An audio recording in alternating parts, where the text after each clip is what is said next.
जी हां, वापस नहीं आ रहे हैं यहूदी जो ईरान की मिसाइलों की आवाज सुन के इतनी दूर भागे कि अब वापस नहीं आ रहे हैं। God promise land. भैया ऐसे भागे ईरान के हमले की तपिश झेल ना पाए, और अब यहूदी वापस नहीं आ रहे। जो जहां चला गया, नहीं आ रहा भाई, हम तो नहीं आ रहे जी। तो अब पता है क्या हो रहा है, अब जो इजराइल की एयरलाइंस है भाई, ELAI, ये इजराइल की ऑफिशियल जो नेशनल एयरलाइंस है, ये भाई अब भारी डिस्काउंट दे रही है, टिकट सस्ता दे रही है भैया। मतलब कह रही है भाई आप आ जाओ, यूरोप से आओ, जर्मनी से आओ, फ्रांस से आओ, ब्रिटेन से आओ, मिडिल ईस्ट से आओ, कहीं से भी आओ, लेकिन अगर आप हमारी फ्लाइट से आते हैं तो आपको समझ लीजिए आधा डिस्काउंट, आधे से भी ज्यादा डिस्काउंट, लगभग हाफ, सीधा हाफ प्राइस कर रखा है। मतलब अगर 50,000 की टिकट है तो 25,000 में आ जाओ इजराइल, लेकिन आ जाओ प्लीज। ये हाल हो गया है, ईरान ने ऐसा हाल कर दिया है। जंग के दौरान आपको याद होगा कि मैंने बताया था कि अशदोद में जब ईरान की मिसाइल गिरी, लगभग 10 से 12,000 यहूदियों के घर की लाइट चली गई। ये देखिए जरा, अब आया है सच सामने।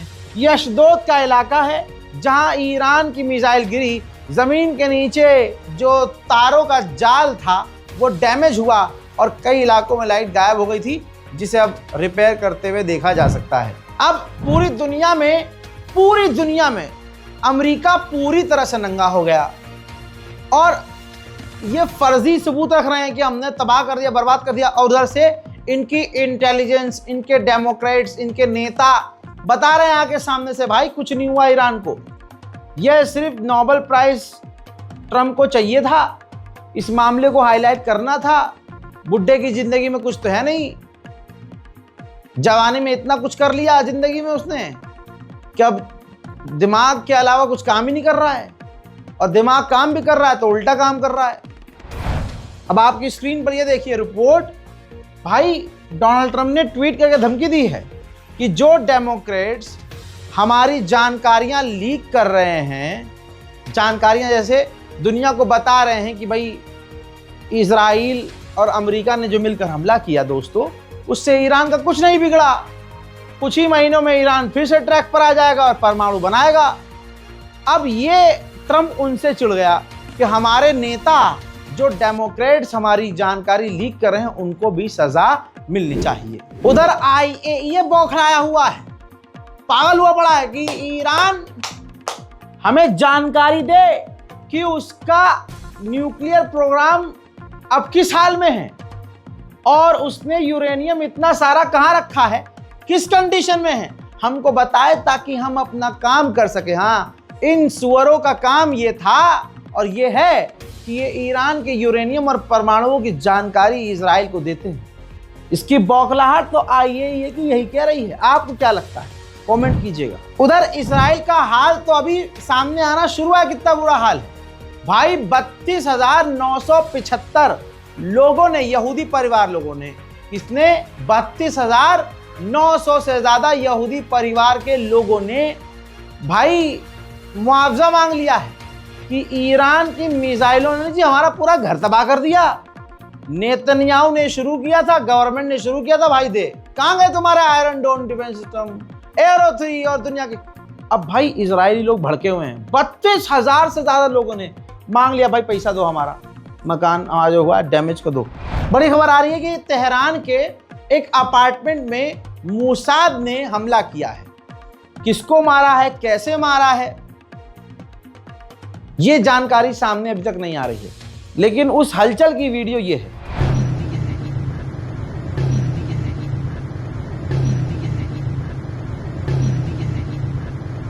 ईरान के राष्ट्रपति पेजेश्कियान ने कहा कि हम तो कह रहे हैं मिडिल ईस्ट में किसी के पास परमाणु नहीं होना चाहिए, हमारे पास भी नहीं होना चाहिए, लेकिन हमारे दुश्मन इजराइल के पास भी परमाणु नहीं होना चाहिए, लिहाजा वो भी अपने न्यूक्लियर को नष्ट करे। हजरात, जो ईरान के विदेश मंत्री हैं उन्होंने हवाई चप्पल से पेल दिया भाई नेतन्याहू को।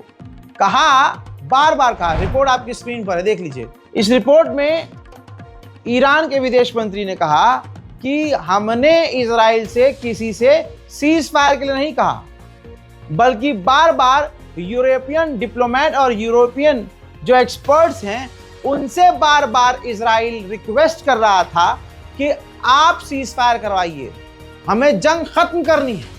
उसके बाद हमने अपनी मर्जी से ये जंग रोकी है। उधर कट्टरवादी नेता इजराइल का बेंजामिन झटुल्ला वो कह रहा है कि हमें उम्मीद है नेतन्याहू से कि ओकेजनली हमला करता रहेगा इजराइल पर, जैसे हम लेबनान और सीरिया पर जब मन में आता है बीच बीच में हमला करते, ऐसे ही ईरान पर करके दिखाओ।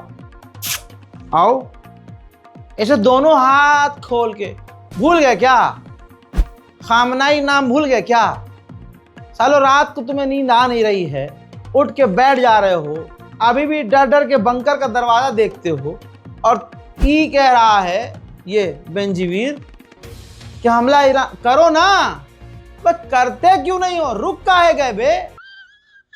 उधर ईरान ने भी कहा कि हमारी जो फोर्डो न्यूक्लियर फैसिलिटी है उसमें अच्छी खासी तबाही मची, लेकिन डिस्ट्रॉय नहीं हुई, और वो ऐसी कंडीशन में है जिसको हम रिपेयर कर सकते हैं। हजरात, एक वीडियो 4 दिन से वायरल है सोशल मीडिया पर, जिसमें रशिया के एयरपोर्ट पर एक बेलारूसी व्यक्ति जो यहूदी है, वो 3 से 4 साल के बच्चे को, 4 तो बहुत ज़्यादा बोल दिया, 3 साल के बच्चे को, जो जिसका परिवार ईरानी था, जो ईरानी था, और ईरान का वो परिवार जो है रूस पहुंचा था।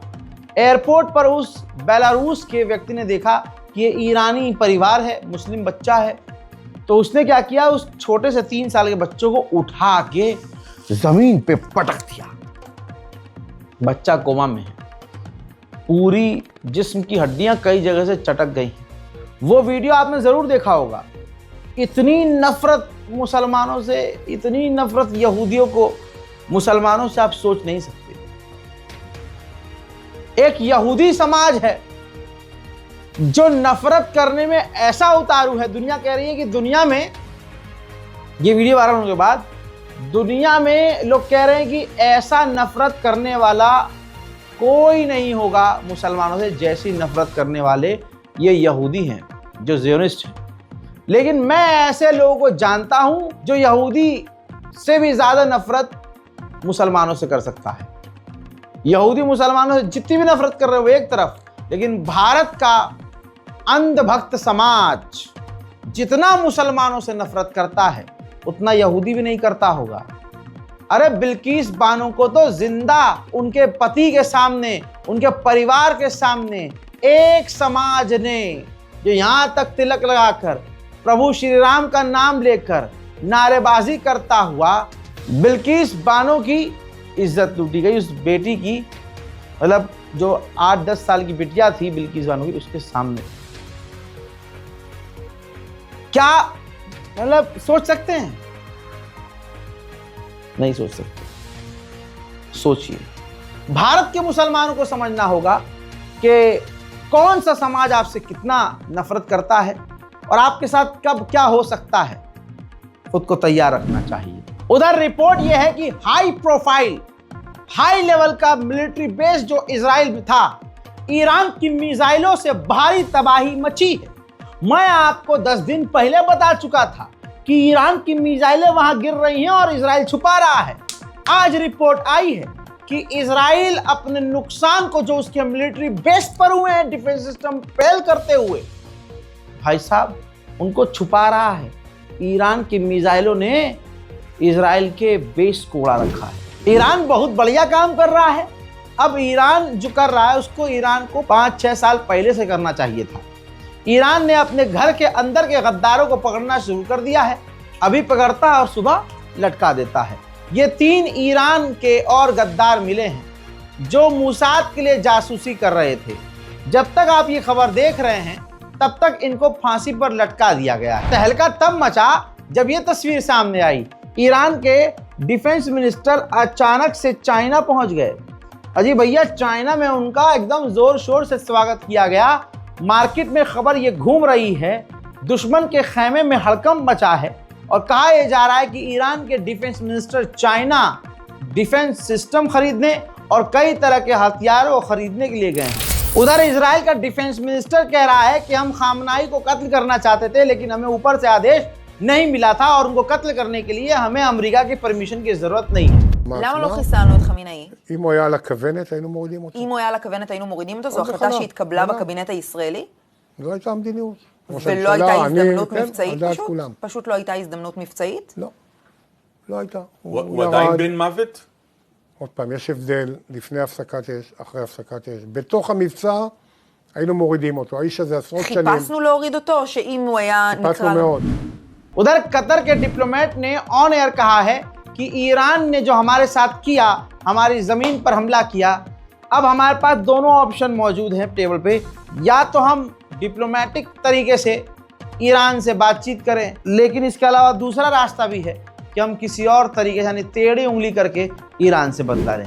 हज़रात ज़रा ध्यान से इस बुजुर्ग व्यक्ति को देख लीजिए। ये ईरान के न्यूक्लियर वैज्ञानिक हैं, ये उनका पूरा ख़ानदान है, पूरा घर है, बहू बेटे बच्चे, ठीक है, सब हैं, पोते पोतियाँ। अब इनको तो शहीद किया ही गया, मारा ही गया। अब जिनके ऊपर आप ये दिल का साइन देख रहे हैं, इन तमाम नौजवानों को और लड़के लड़कियों को, इनके ख़ानदान के लोगों को, इनके घर के लोगों को इनके साथ कत्ल कर दिया इजराइल ने। अब ससुरे सामने से कुछ कर नहीं पाए तो अब क्या कर रहा है अमेरिका? अमेरिका भी 160 ईरानियों को अमेरिका से ही गिरफ्तार कर चुका है इस इल्ज़ाम में कि ये जासूसी कर रहे थे ईरान के लिए। उधर अमेरिकी और इजरायली सैनिकों को धमकाते हुए IRGC के कमांडर ने धमकी भरा वीडियो जारी किया और कहा कि हमारी फ़ौज की जो उंगलियां हैं वो ट्रिगर पर हैं, अगर अमेरिका इजराइल ने कोई भी हरकत दोबारा की जवाब मिलेगा।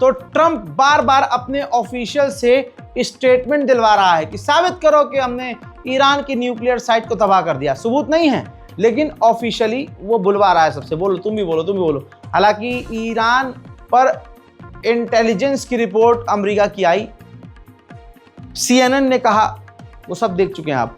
दुनिया इस बात को जानती है कि अमेरिका इजराइल हार गए और उसका यूरेनियम बचा हुआ है। तो अब आखिरी पत्ता ट्रंप ने फेंका। CIA आपकी स्क्रीन पर, अब CIA से स्टेटमेंट दिलवाया जिसमें CIA ने कहा कि ईरान की फोर्दो की न्यूक्लियर साइट्स पूरी तरह से तबाह हो चुकी है, ईरान के पास यूरेनियम नहीं है और अमेरिका का ये हमला काफ़ी सटीक और सही है। मतलब एक डिपार्टमेंट दूसरे डिपार्टमेंट की तारीफ करे, फिर वो तीसरे की तारीफ करे, बस एक दूसरे की घिसते रहो और कहो शाबाश, एक दूसरे को ऐसे चुतरा पे हाथ लगा के तारीफ करवाते रहो। अब आपको याद होगा, बिल्कुल गोदी मीडिया वाला और भारतीय जनता पार्टी वाला सिस्टम अमेरिका में इस वक्त डोनाल्ड ट्रंप कर रहा है। CNN में जो रिपोर्ट आई शुरू में, जिसमें यह बताया गया, सबूत के साथ बोला गया कि ईरान की न्यूक्लियर साइट फोर्दो जो है तबाह नहीं हुई है। उस खबर की जो राइटर थी ये लड़की थी नताशा जिनका नाम है। अब इनकी फोटो शेयर करके सोचिए, देखिए कितना नीच आदमी है, कितना नीचा और कितना गिरा हुआ आदमी है। नताशा नाम की जो लड़की है, इसको CNN को निकाल देना चाहिए, झूठी खबर चला रही थी। इसने झूठ फैलाया और उसको तुरंत इसको हटाना चाहिए। ये कुत्ते की तरह झूठ बोल रही थी और झूठी कहानियां बना रही थी। अब दोस्तों आपको बता दूं कि ट्रंप के कहने के बावजूद CNN ने कह दिया, भाई साहब अपनी इस पत्रकार को हम नहीं निकालेंगे। मतलब ट्रंप ये चाह रहा है कि उसके झूठ को दुनिया सच माने।